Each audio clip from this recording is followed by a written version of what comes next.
If this was the case, then guess what you do? You keep your black tail at home. See, I've been letting these comments slide all freaking day, but I'm not doing it no more. This is that ignorance I'm talking about, and it's coming from the black people. That's the only piece that I see. Not all of the black people. It's a lot of black people that stand for justice and what's right. But here it is, you saying we need to hear the whole story. What is the whole story? There's nothing more to hear.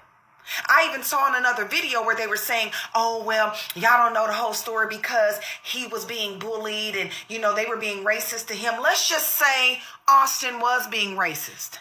Is that worth the death penalty? Are we now giving out the death penalty over words?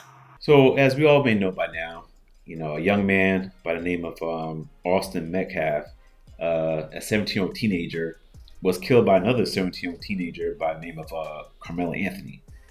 No relation to Karmelo Anthony that plays in the NBA or the former NBA player.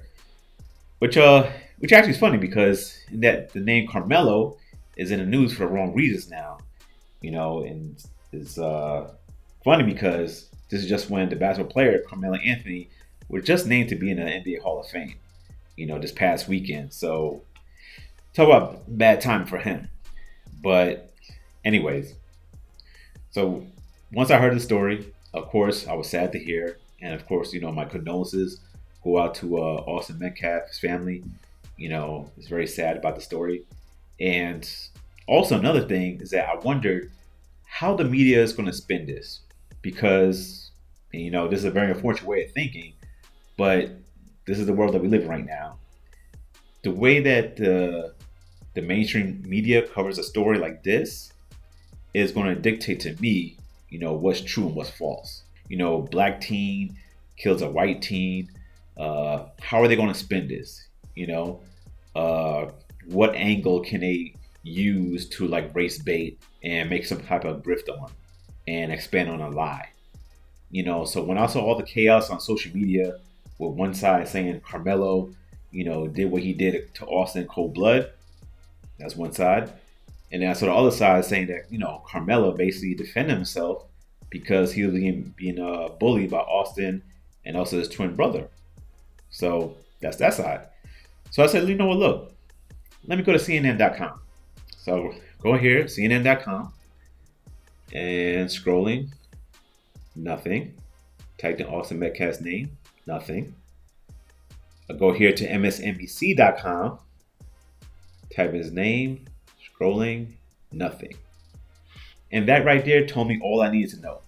That this altercation, as tragic and as sad as it is, it doesn't meet the narrative. The mainstream narrative that white people are racist, black people are victims. We need to destroy the white supremacy, dismantle the patriarchy, and so on and so on and so on. Just to meet that narrative. And to double down and to confirm what I truly believe what happened, I said, you know what? Let me go to attorney Ben Crump's social. So I go to X, go to his account on X, scrolling, nothing, no posts or anything like that. Then I try to check Al Sharpton. All right, on social media, his X account, scrolling, nothing reposts about Austin Metcalf or Karmelo Anthony. And look, if ambulance chasing Ben Crump is not on the case, that's because he and Al Sharpton, they know that there's no money to be made on this case by race baiting. Because there's someone that knows how to make money on race baiting, it's those two guys right now. So this tells me that Karmelo sounds like was in the wrong here. No self-defense, just a kid who overreacted in the wrong way. And instead of, moving his seat or at least fist fighting Austin for that seat, he felt that, Austin was bullying him. But then, he didn't want to fight him, so he just pulled out a knife and did what he did. And the unfortunate thing here is that we should be asking, why did this kid, bring a knife to school, to a school track meet? This was in Frisco, Texas, which is an affluent part of North Dallas, not too far where I stay. It's not like South Dallas and Oak Cliff, where ironically, is a a sketchy neighborhood. And ironically, that's a district that Jasmine Crockett actually represents.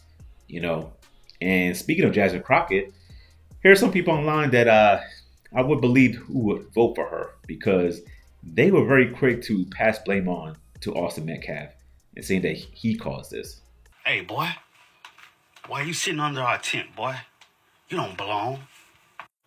You mean the seat that I'm sitting in? You heard me, boy. This is our tent, our seat, our country. You don't belong. Get out.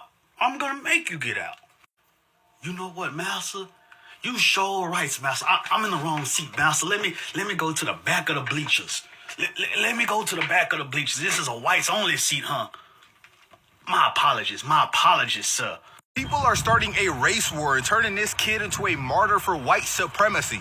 It's to the point where I actually feel bad for him. They're putting his face next to victims of police brutality saying, y'all protested for them, why can't we protest for him? Who are y'all trying to protest? Black people? The story is as simple as the black dude sat under a tent put there by the white guy's school and the white dude wanted him to leave and got physical with him and the black dude pulled out a knife and stabbed him. That's the story. That's it. And I'm pretty sure the white dude's twin brother was also part of this altercation. I don't know what code of honor y'all live by, but two big dudes trying to press me. I'm big myself and I'm still going for the closest weapon I could find. I just watched that twin brother on the news, and baby, my head is spinning from them lies. I'm talking about spinning. And if them lips thin, they gonna lie again. You hear me? Let me tell you how I know he a liar. All he wanna use is aggressive. Oh, he was aggressive. That's white people's favorite fucking term when they describing black people. Especially when they lying. Oh, he was aggressive. Whole time y'all bullies. What were you? What do you call who you are as a person? Nice? I tell you, black people, we have to know when to say when. And this situation right here, this is one of those times. Even Austin's father said that this is not or was not a racial issue. So let's just leave it at that. And we have to stop defending bad behavior within the culture, and then justify defending that bad behavior because the other party involved was white. I mean, come on. That's just so weak. And these people online are just race baiting as well. They are the real coons. They're the ones who are making black folks, look bad, and just looking like, we're so emotional. But the bottom line here is that why did Karmelo feel like he needed to bring a knife to school? That's a great question here. Why he felt the need to draw out that knife over a face-to-face altercation. That's definitely not a manly move there. And finally, most importantly, what can be done to help the Metcalf family, help them heal. Because at the end of the day, this is a tragic loss. Just very sad. 17 years old, man. But one thing that won't help is to drag Austin's name in the mud here. We got to keep in mind that he's the victim. Unless there is, some kind of, concrete evidence, that comes up that shows otherwise, we got to leave it the way it is right now. And this is where it stands. He's the victim. So, yeah. So, let me know. So, leave a comment down below. Tell me, who's the victim here? Austin, Karmelo, or both?